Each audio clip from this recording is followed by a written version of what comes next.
खजाने की खोज।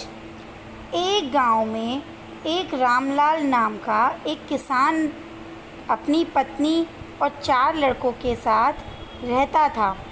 रामलाल खेतों में मेहनत करके अपने परिवार का पेट पालता था, लेकिन उसके चारों लड़के आलसी थे, जो गांव में वैसे ही इधर उधर घूमते रहते थे।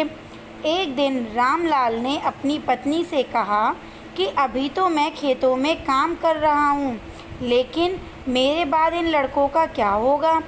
इन्होंने तो कभी मेहनत भी नहीं करी, ये तो कभी खेत में भी नहीं गए। रामलाल की पत्नी ने कहा कि धीरे धीरे ये भी काम करने लगेंगे। समय बीतता गया और रामलाल के लड़के कोई काम नहीं करते थे। एक बार रामलाल बहुत बीमार पड़ गया। वह काफ़ी दिनों तक बीमार ही रहा। उसने अपनी पत्नी को कहा कि वह चारों लड़कों को बुलाकर लाए।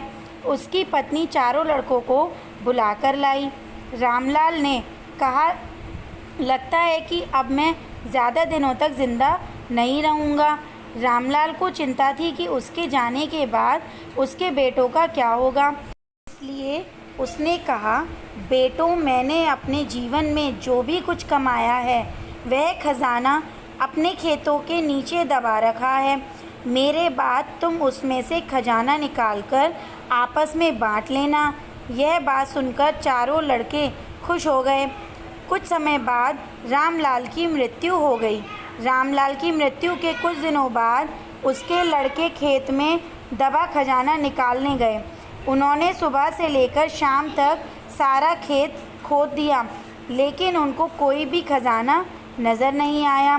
लड़के घर आकर अपनी माँ से बोले, माँ, पिताजी ने हमसे झूठ बोला था, उस खेत में हमें कोई खजाना नहीं मिला।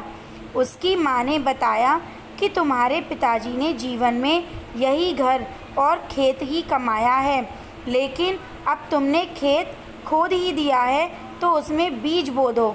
इसके बाद लड़कों ने बीज बोए और माँ के कहे अनुसार उसमें पानी देते गए।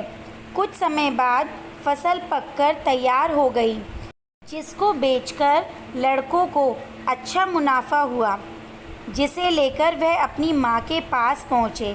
माँ ने कहा कि तुम्हारी मेहनत ही असली खजाना है, यही तुम्हारे पिताजी तुमको समझाना चाहते थे।